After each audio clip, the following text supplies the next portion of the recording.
Om Sahana Vavatu Sahanau Bhunaktu Sahaviryam Karavavahai Tejasvinavaditamastu Mavid Vishavahai. Om Shanti Shanti Shanti.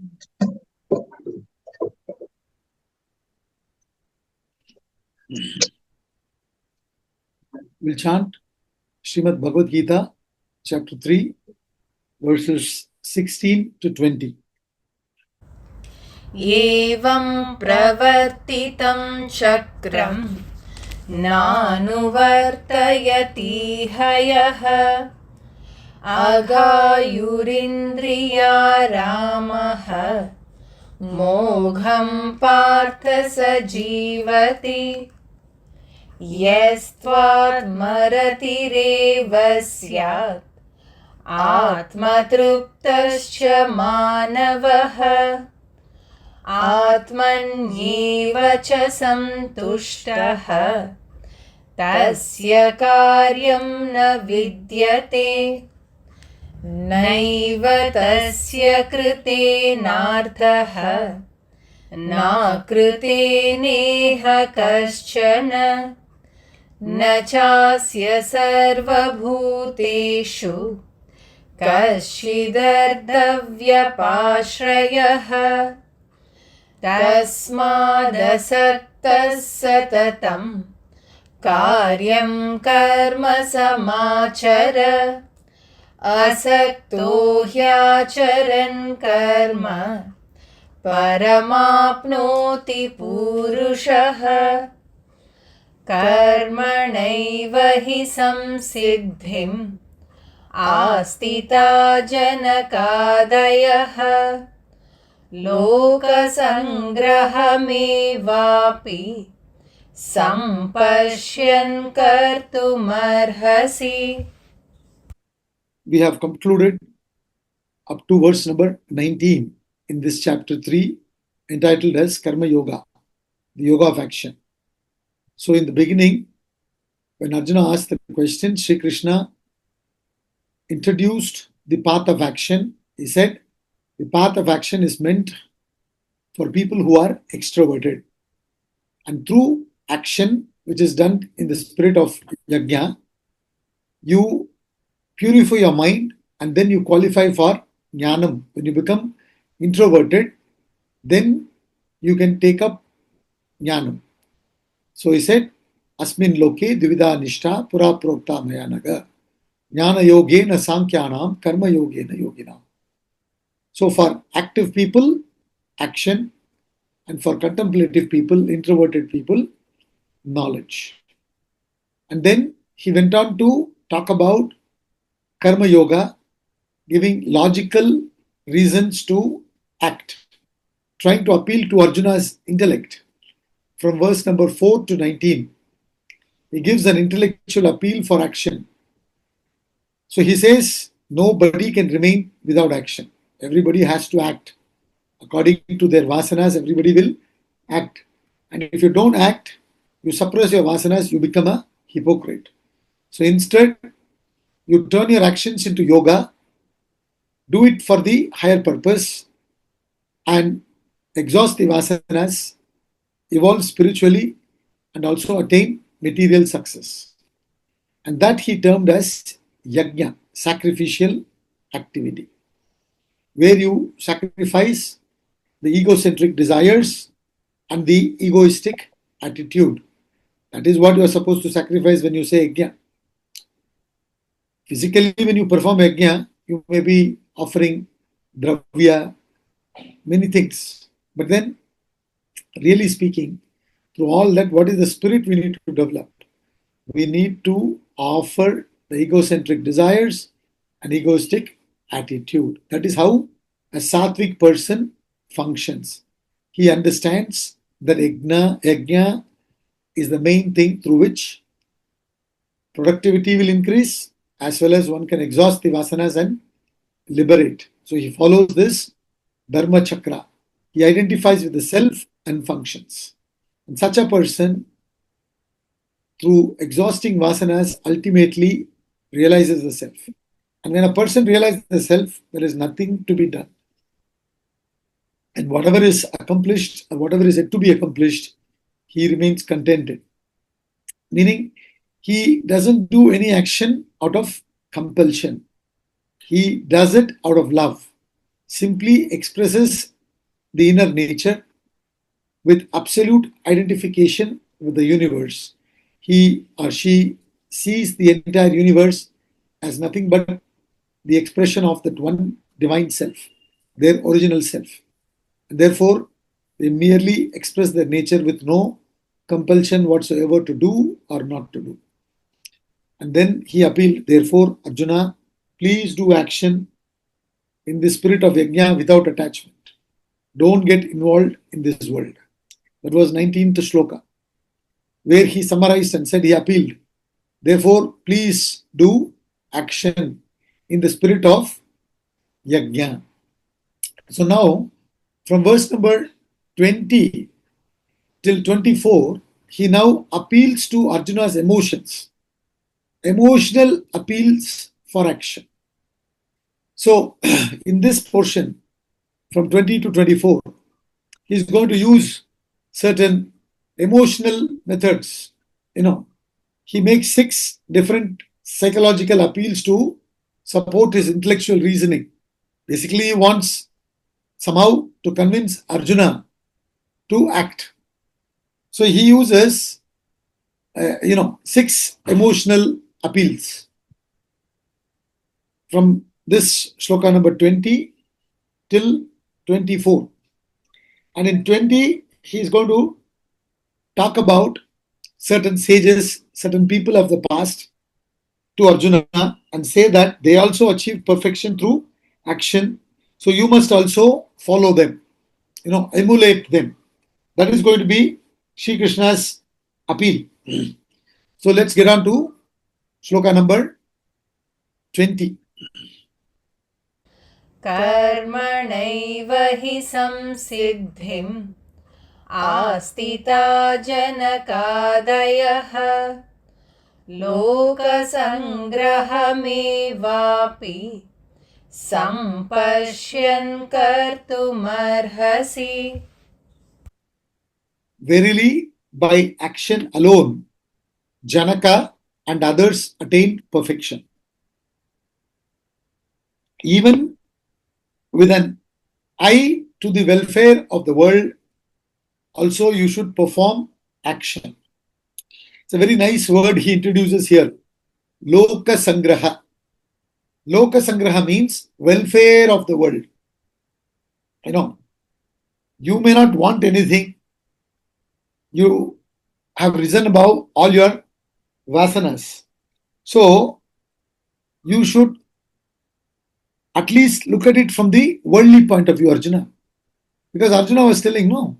He was telling that even if it means that we have to go to the forest and beg, I would rather choose that than killing these people.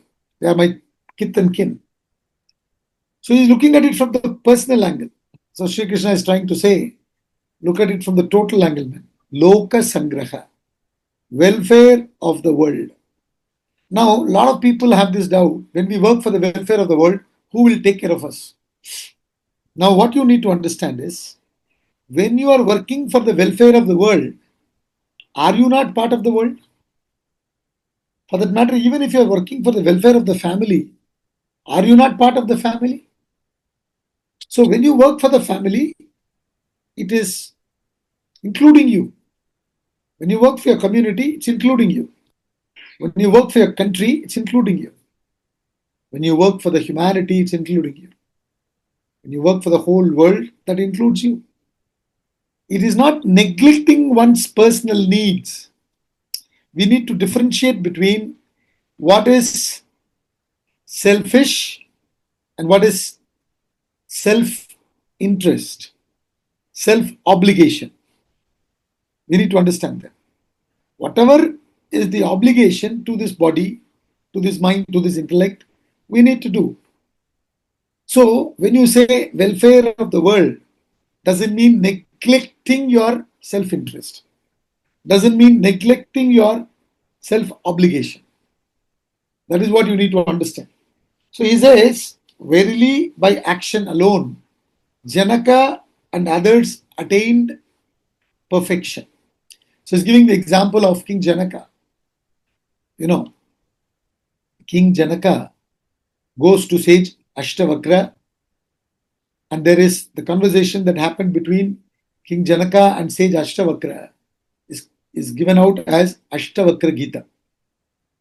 Now, in the first chapter of Ashtavakra Gita, King Janaka approaches the sage, surrenders to him, and asks the question. And then the sage starts answering. And it is said that after listening to sage Ashtavakra, after the first chapter, King Janaka is also liberated, realized. And thereafter, I think Ashtavakra Gita continues up to 20 chapters.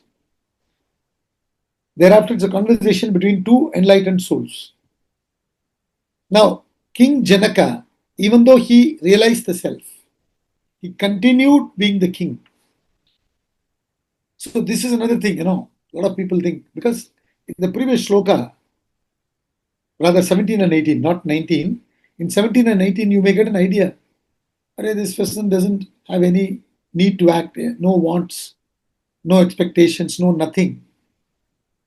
So you may get into that feeling, though we explained, even he says he doesn't want anything, doesn't mean that he will not act. So that's why he's giving the example of King Janaka. With paripurnatvam, with completeness, with total contentment, with paripurna santushta, happiness, with total happiness, they express themselves. People like King Janaka, we all act trying to find happiness. People like King Janaka, enlightened souls, they acted in this world out of happiness, out of fullness, not asking anything. Their attitude was giving. They function for the welfare of the world. So he's saying, at least, Arjuna has a lot of devotion for these people, great people. He's grown up hearing the stories of these great people. So he's appealing to them, giving their names and saying, you must follow them. He's appealing to Arjuna's devotion. So he's told, Arjuna, what did King Janaka do? What did other people do? Though they were all enlightened souls, they continued acting. They never stopped action. What is to be understood is, we need to drop the kartrutva bhavana, doership, not stop the doing. It is relatively easy to stop the doing. Relatively easy. It is relatively easy to give away your possessions. But it is almost impossible to give away your possessiveness. Isn't it? When you give something to somebody on their wedding day or birthday or something as a gift, after 2-3 years you see that it is being used by somebody else. And then you get agitated. I gave it to that person. He's given it to this guy. So you still have that ownership, that possessiveness. It is relatively easy to give, But giving away the possessiveness is not easy. Similarly, giving up action is relatively easy. When we get agitated, we stop acting. And there's a disagreement or argument between husband and wife. Temporarily, they stop talking to each other. I will not talk to you. But they expect the other person to start the conversation because their ego stops them from doing it first. Their expectation is there. They want the relationship to continue. They want to talk to each other. But I will not talk. She made the mistake. Let her talk. He made the mistake. Let him talk. So that katratva is there. But external action has stopped. That is not going to help. What they have done is, they have risen above the kartrutva through knowledge. The doership, they have risen above. through knowledge. Without doership, their nature expresses itself in the interest of the total. See, as your awareness increases to a greater height, you cannot act selfishly. It's not possible. It's not at all possible. When you move from body to mind, mind is more pervasive. So your identification will be more pervasive. You move from mind to intellect. Intellect is more pervasive. Your identification will be more pervasive. When you move to the self, Atma, which is all pervading, your identification will be with everybody. It won't be just with yourself. A few years ago, I had been to Tiruvannamalai visiting Swami Ramana Maharshi's ashram, stayed there for 2 days. Now we all had lunch there.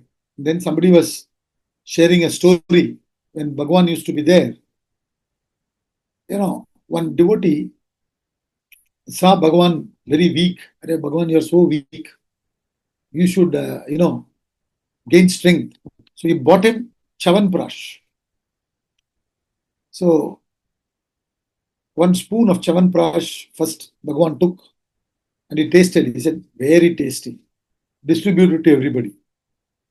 Whatever is given, Bhagwan Ramana Maharshi used to distribute. He said, hey, Bhagwan, it is for you.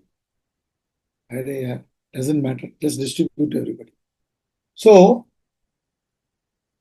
when you start identifying at the subtler level, it is impossible to be selfish. So, as you start opening up, broadening your identification circle, you also see that your happiness increases. Joyfully you will be functioning. So, therefore, he says, even with an eye to the welfare of the world, also you should perform action. Arjuna has a lot of, this devotion to Sri Krishna. To these great people, including Sri Krishna. So therefore he's saying, you should do this action as karma yoga, because all these people functioned in the, spirit of karma yoga. And then he is saying, the second psychological prop also is giving. One is devotion, and then is persuading. Persuasion is another one. You may not want to do anything, but at least for the sake of the world. You may not want coffee, but everybody is having, you also have. So it's kind of persuasion. So in that sense, so he's saying, even you may personally wish to avoid the war, but in the interest of the total, this battle needs to be fought to establish righteousness, because we tried all of the methods. Nothing worked. So then what to do? So you need to act. Personally you don't want anything, I know that, but it is needed in the interest of the world. Please do it. That is the appeal. So first is devotion. King Janaka and all those people, Arjuna has a lot of devotion, tremendous devotion. So he's telling, Sri Krishna is using it. See, in some form or the other, Sri Krishna wants to convince Arjuna to fight this battle. Not because he's a warmonger. Sri Krishna is not a warmonger. They tried methods. They tried to establish righteousness through samadhana bhed. Didn't work. Duryodhana was not agreeing to anything. So then what to do? And the war is thrust on them. You remember in the first chapter I pointed out to you, who blew the conch first? It is Bhishma Pitamaha who blew the conch first. He declares the war. And like Shakespeare says, beware of entrance to a quarrel, being in, beareth that the enemy beware of thee. You don't want to get into any quarrel, any argument, no war, nothing. But when it is forced upon you by the evil forces, you need to establish dharma. So you need to stand up and face the challenge. So that's what Sri Krishna is doing here. Even if you personally do not wish to fight, Arjuna, you should do it for the benefit of the entire world, for the welfare of the people. So there is two psychological props out of six Sri Krishna uses in this shloka: devotion and then persuasion. Next shloka. Next shloka is a very important shloka, very often quoted shloka. यद्यदाचरति श्रेष्ठः तत्तदेवेतरो जनः स यत्प्रमाणं कुरुते लोकस्तदनुवर्तते. Yadyad acharati shreshtaha. Shreshta means leader. Shreshta purushaha, a leader. Yadyad acharati shreshtaha. Tat tat eva itara janaha. That alone the followers will do. Whatever the leader does, whatsoever the superior person does, that alone other people do. Whatever standard he sets, that the world follows. Sayat pramanam kurute, loka tad anuvartate. That alone they will follow. Whatever standard the leader sets, that alone the world follows. So, this is a very interesting shloka, which is quoted when we talk about leadership. A leader should not show the way. Leader should live the way. You understand? It is easy to point this side, but you need to set an example. Video is more powerful than audio. Even at home, children will follow what you do, not what you say. There's a quotation, I don't know who said it. It says, what you do speak so loudly, I can't hear what you say. What you do speaks so loudly, I can't hear what you say. So what he's saying is, the psychology is that people follow the leader's action, not the words. In other words, the leader's words should be what he or she acts. The emphasis is upon action here. So he's saying, he's appealing to Arjuna. Everybody has this weakness for emulating. You should set an example, man. Please understand this. So, everywhere there is so much of talking, hardly anybody living the knowledge. So here, Sri Krishna is saying, Arjuna, a lot of people look up to you, man. Isn't it? So that's why he says, listen, a leader is watched by the followers. Whatever he says, they don't care. What they will do is what the leader does. So therefore, you must understand, Arjuna, you are a leader. He's touching his, ego. Sri Krishna is touching Arjuna's ego, vanity. And then he's talking here. He's using vanity here. After using devotion and after using persuasion, he's using vanity, Arjuna's vanity. Arjuna is a rajasic person. And also it is true, people looked up to him. Constantly, if you see, even when there is a cricket match going on, the camera will be focusing on the captain or a very important player. Like recently, Virat Kohli and Rohit Sharma both retired. But the camera will be focusing on Rohit Sharma and it will be focusing on Virat Kohli. What is that fellow doing? Everybody is watching, So that's what he's saying. Whatever the leader does, that the followers do. Whatever standard the leader sets, that alone the followers follow. And Arjuna, you are a leader, man. And Arjuna being a rajasic person, he has that vanity. So you have an obligation to set an example. At home also, parents are supposed to set an example, isn't it? It's very, very important. A lot of talking, but hardly any example being set. You may be telling your children you should always speak the truth, but at times when a phone call comes to you, which you do not want to attend, you tell your wife, tell them I'm not there. And the children are watching.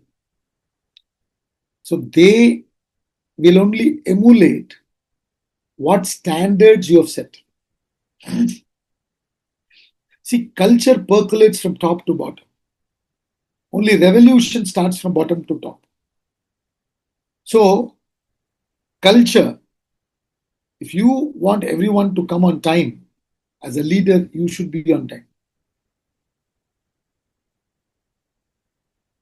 If you want everybody to keep their desk and everything neat and clean, you should first keep your desk neat and clean. You know, there's a story I read about, I think, Swami Ramakrishna Paramahamsa only.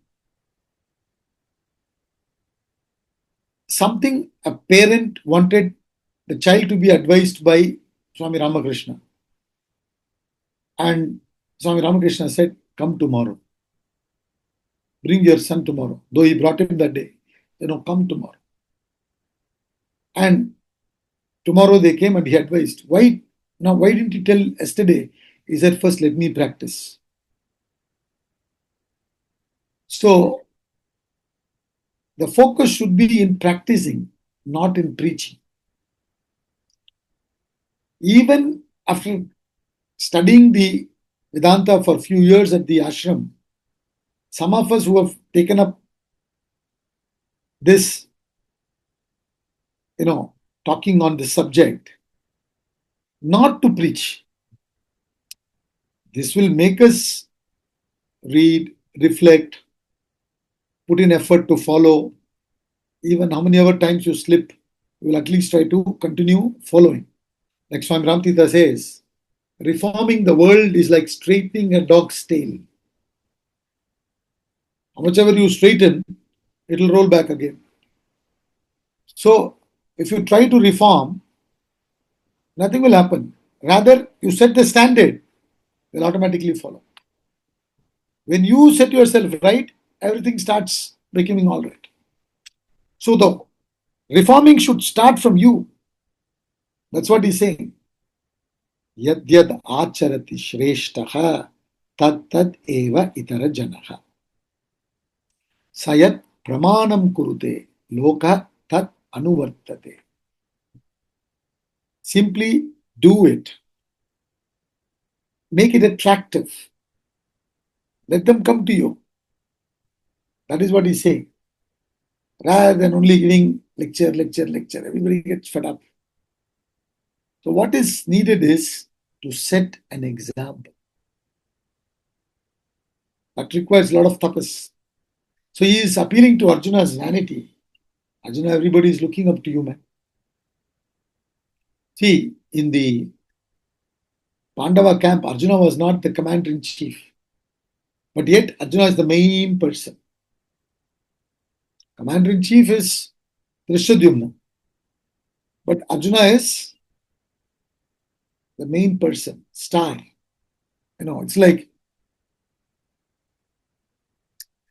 now you have so many players in the Indian team. The captain may be somebody else. Captain is a newcomer. There may be an established player who's already playing. So people may look up to him. So that's what he's saying. You must set a certain standard. So the whole attention now shifts on yourself. How you conduct yourself. That is what Gita talks about. This is a very important shloka. People are more focused on what they say. It doesn't matter. What matters is what do you do? How do you take care of your parents? How do you take care of your grandparents? Your children are watching you. And the karma will come back and hit you. You understand? It's not that you should do it for that purpose, that sake. Then it's wrong. if you do it for that sake, it's even better than not doing. That's a different thing. But ideally speaking, you should understand and do it. How are you treating your parents, your grandparents? They are watching. Children are constantly watching. And they'll grow up following those values. See, up to a certain age, especially, you as parents and the teachers, they are their heroes. They'll take it up. They are at that impressionable age. They'll take it up. So therefore, he says, first thing is, you must set an example.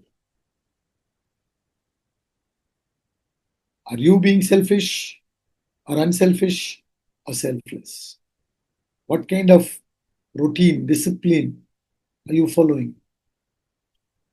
That they will follow. There are people who want their children to get up early, but they don't get up early. They say, you go to sleep early, but they don't sleep early. So, if you think these are all higher values, it should be followed, you live it.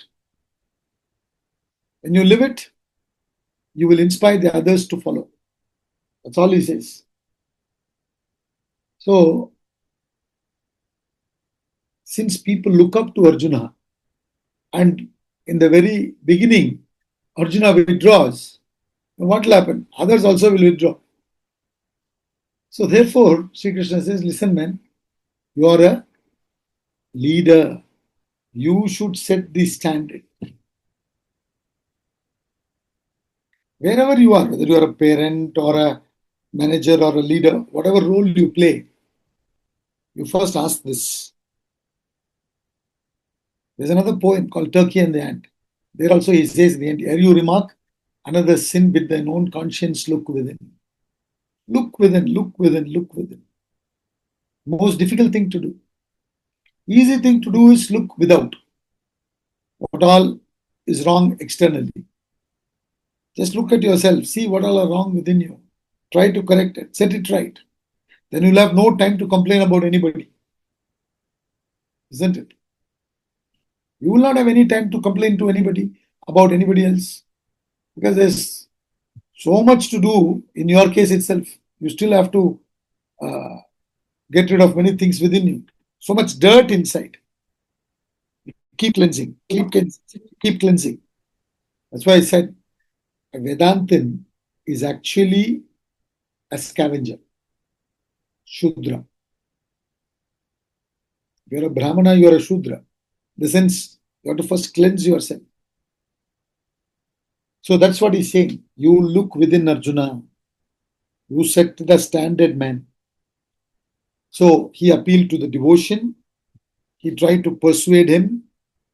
Now is appealing to his vanity.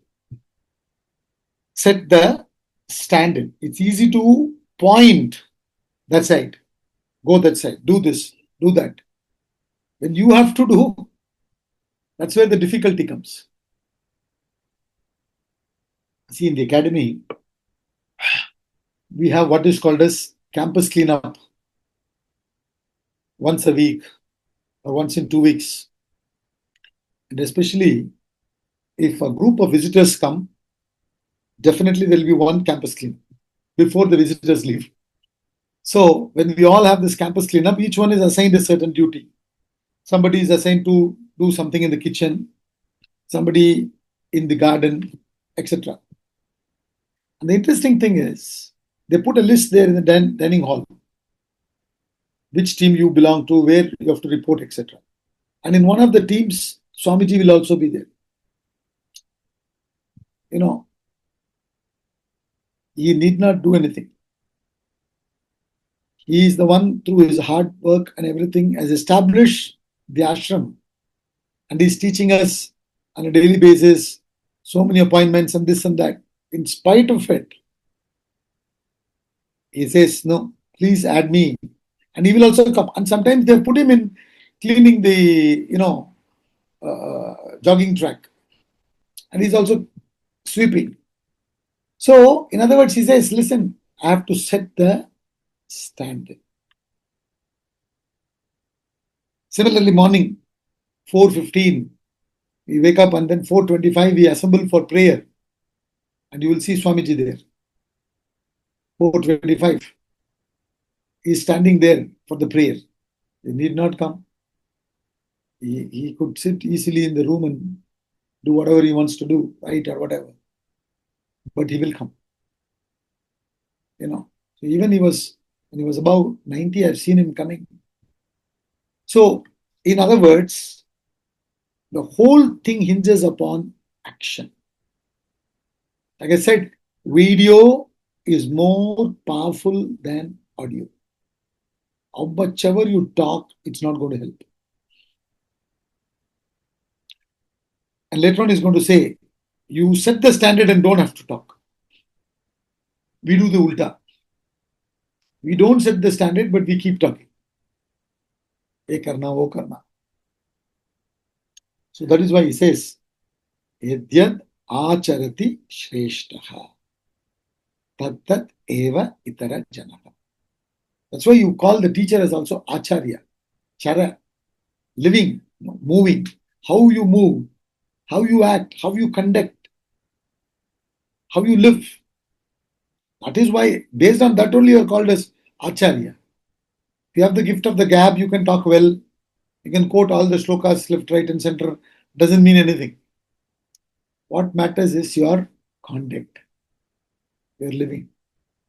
And Arjuna, on the battlefield, if you go back, citing your personal reasons, what will happen? Everybody will follow you. Therefore, plunge into action. Next shloka. Shloka number 22. न मे पार्थास्ति कर्तव्यम् त्रिषु लोकेषु किञ्चन नानवाप्तमवाप्तव्यम् वर्त एव च कर्मणि. Now, when Sri Krishna said this to Arjuna, Yadyadacharati Shrestha Shloka, Arjuna would have looked up to Krishna and said, what about you then? You are saying, set the standard. What about you? So, while he is appealing, he also has to appeal, giving himself as an example, personal appeal. So, he is telling here, he is using that. Sri Krishna is using that prop and trying to convince Arjuna. He says, Arjuna, in this three worlds, O Partha, there is nothing in the three worlds that has to be done by me, nor anything unattained that has to be attained. Yet I engage in my action. Yet I engage in action. So, exactly like what he said in verse 17 and 18, he says, I want nothing. There is nothing that is not unattained by me. I have reached the self, paripurnatvam, completeness. Yet I engage in action. So he says, there is nothing in the three worlds. Three worlds can be taken as waking, dream, and deep sleep worlds. So in the three worlds, there is nothing that I want, man. There is nothing in the three worlds that has to be done by me. I have finished my duty by realizing the self. By being the self, I have nothing to do.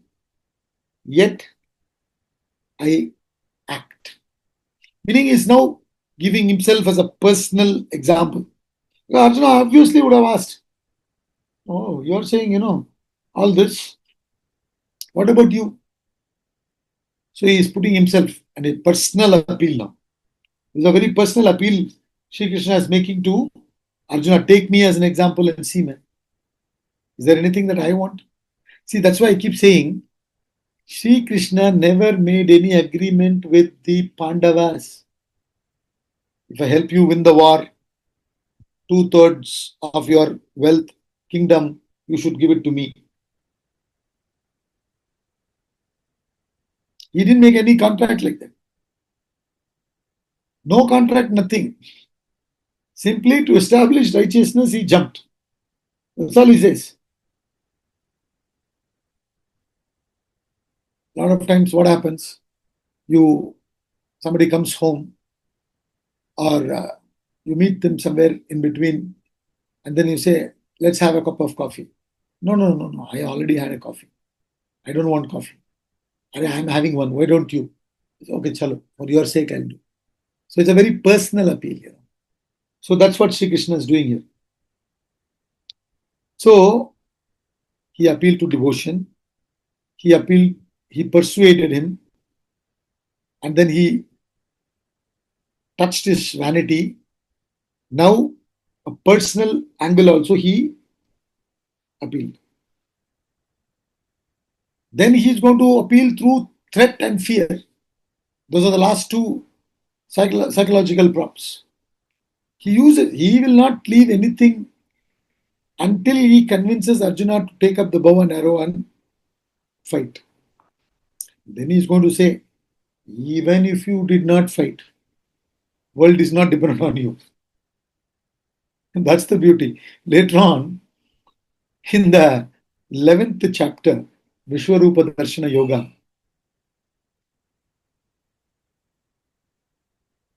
Sri Krishna shows him the Vishwarupa, and when he shows him the Vishwarupa, he makes Arjuna see all these people dead. Duryodhana, Karna, war is still not started. And when he's showing the Vishwarupa, they're all dead. And then he tells him, "Hey, they're all dead, man. They're all already dead. You just be the instrument, kill them." So in other words, we are all instruments in the totality. Supposing you say, "I will not do, I will not do, I will not do." It's a loss for the world or for you. There's no loss for the world, it's loss for you. If you do your duty, it will help you. If you refuse to do your duty, world is not dependent on anybody's duty, anybody's service. It will continue. With you or without you, nature will continue. If you do it, it's good for you. If I don't teach, doesn't mean the whole Delhi will suffer. But by teaching, it benefits me. Whether it benefits others or not, it definitely benefits me. I need to reflect. I need to think from different angles. So many questions may be asked from different angles. So it makes me think. It makes me do my reforming. That's what he's saying here. So, in some form or the other, Sri Krishna wants to convince Arjuna and make him do the action. Intellectually appealed, now emotionally is appealing. King Janakandal did do it. At least for the welfare of the world. You may not want anything. I know that. You're above all this. But at least, uske liye karo na, like that. And then you are a leader, man. Everybody's looking up to you. He's touching his vanity. You do it for that sake. Then personally, okay, then they come in. Look at me. I don't want anything. I've risen above everything. I have no vasanas whatsoever. I'm paripurna. Yet I engage in action. Now he's going to threaten. If I don't engage in action, what will happen? This threat is needed. Otherwise, sometimes, that's what they say, no? Carrot and stick approach. So that is what Sri Krishna is also following. Yadi hyaham na varteyam jatu karmanyatandritaha mama vartmanuvartante manushya partha sarvashah. if indeed I do not ever engage in action, unwearied, men would in every way follow my path, O Partha. O Arjuna, if indeed I do not ever engage in action, unwearied, men would in every way follow my path, O Partha. Now, Sri Krishna here is now talking as Ishvara. You understand? So, as Ishvara, not as Mr. Krishna. So, as Ishvara is saying, if I don't wake up, we sing that Suprabhadam, no? When you go to Tirupati Balaji, you listen to Suprabhadam. And that they say, Uttishta, Uttishta, Govinda, Garudatvaja, Uttishta, Kamala, Kanta, Trailokyam, Mangalam Kuru. You understand? The self, Atma, Brahman, is that which enlivens this entire universe. If supposing self is not enlivening, what will happen to the whole world? Huh? Take it, look at it from the relative angle. Without sun, this universe cannot go on. After a few days, it will be gone. The sun has to rise. Sun has no Sunday. Isn't it? Sun has no Sunday. So, but sun doesn't want anything. The sun said, I don't want anything. I don't want to wake up. I will go to sleep. A few days I want to take rest. What will happen to the world? So that's what he's saying. Threatening, If I don't do my duty as Ishvara, what will happen to this universe? If indeed I do not ever engage in action, unwearied, men would in every way follow my path. There will only be inaction. So that is why he says, as Mr. Krishna also people looked up to him.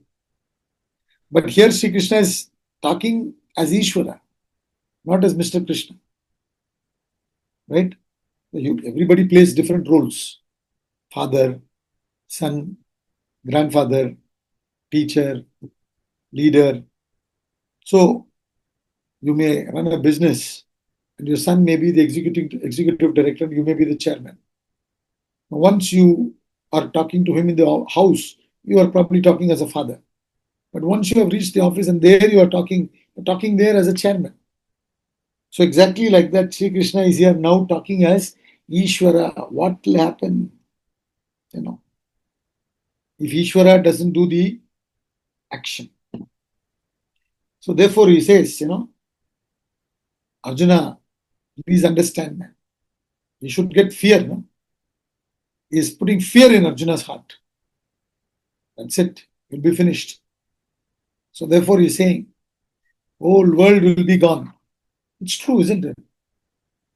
We think, we are more important. Ego wants to be in the center all the time. I'm important. Now, if you don't wake up, nothing will happen. If sun doesn't come. Similarly, if Ishvara doesn't enliven, then what happens? Arjuna, you must understand that. You should have fear. See, later on he'll say, Sattvic person will fear what ought to be feared and will not fear what ought not to be feared. You should fear neglecting your obligatory duty. If you have sattva, you will fear that. If you have sattva, you will fear neglecting your obligatory duties. You will pay for both omissions and commissions. Not doing what you ought to do, you will have to pay. Doing what you ought not to do, you will pay for it also. So Sri Krishna is here now using the fear. And next he'll use threat. So that's what he's saying. What will happen if I ever don't engage in action? If Atma doesn't enliven, what will happen? In the presence of Atma, everything gets enlivened. So therefore, he says, I engage in action. In fact, everybody thinks we are doing out of our capacity. If Atma is not enlivening, no action is possible. Though Atma doesn't want anything. Simply, like sun doesn't want anything, but in the mere presence of sun, everything gets vitalized, energized, and everything happens. So that's all he's saying. Next shloka, verse number 24, the last appeal, emotional appeal. If we do this together, it'll be better. Therefore, I'm little bit rushing. So next shloka number 24. उत्सीदेयुरिमे लोकाः न कुर्यां कर्म चेदहं शङ्करस्य च कर्ता स्याम् उपहन्यामि मा प्रजाः. These worlds would perish if I did not perform action. I should be the cause of confusion of castes and should destroy these people. Now, finally, is giving the threat. What will happen if Ishvara doesn't perform? So he says these three worlds would perish. The entire world will perish. It's very interesting. Just to run a small family of 2 or 4, so much struggle we are going through. But just imagine this entire universe, everything has to function. Rain has to come meticulously, heat is needed, wind is needed, everything, the seasons has to change, everybody has to get their meal, there has to be a birth, there has to be death, all this. How this whole thing is going on? We happily eat to our heart's content and then go off to sleep. But the food gets digested even when we are sleeping nicely. Things are functioning.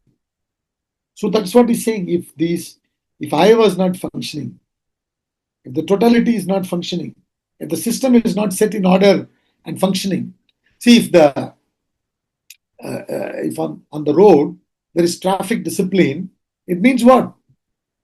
Policemen are there. And even if they're physically not there, they've installed cameras everywhere. Nowadays, fellows are afraid in India, Let us put the helmet and go. Even policeman is not there, it doesn't matter. Why? Because the camera clicks the picture and sends you very nicely with your face and everything.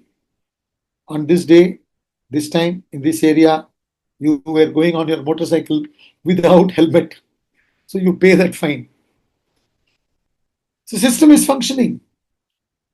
And therefore everything is going on. Isn't it? So who is maintaining it? That means the Ishvara is functioning. Lord is the one who maintains the laws.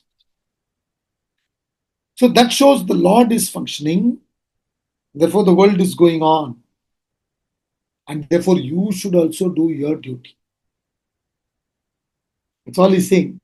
These worlds would perish if I did not perform action.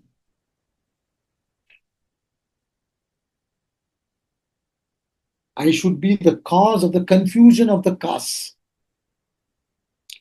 See, in the beginning, first chapter, Arjuna uses this. You may be wondering why suddenly confusion of caste is being mentioned. Arjuna gives this as a reason.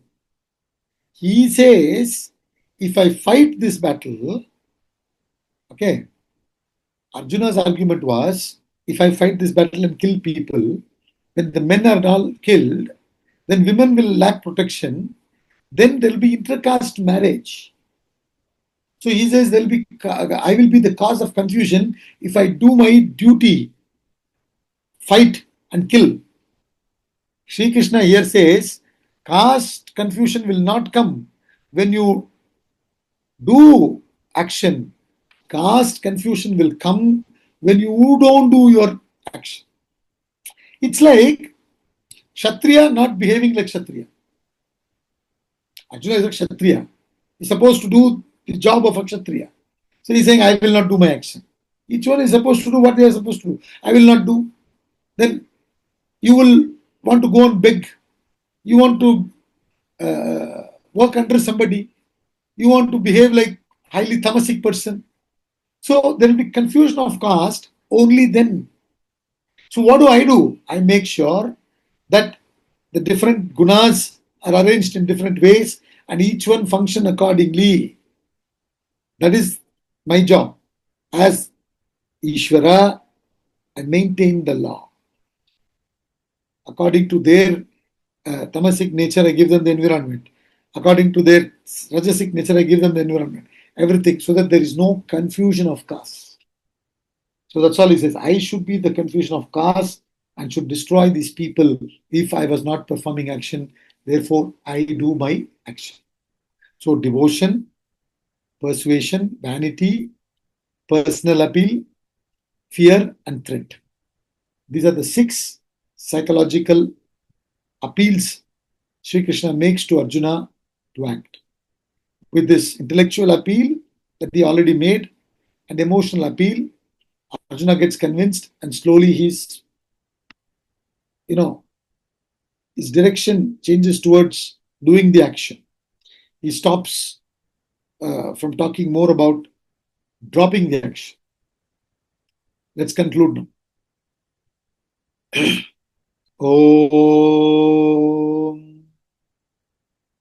Om Purnamada Purnamidam Purnat Purnamudachyate Purnasya Purnamadaya Purnameva Vashishyate. Om Shanti Shanti Shanti.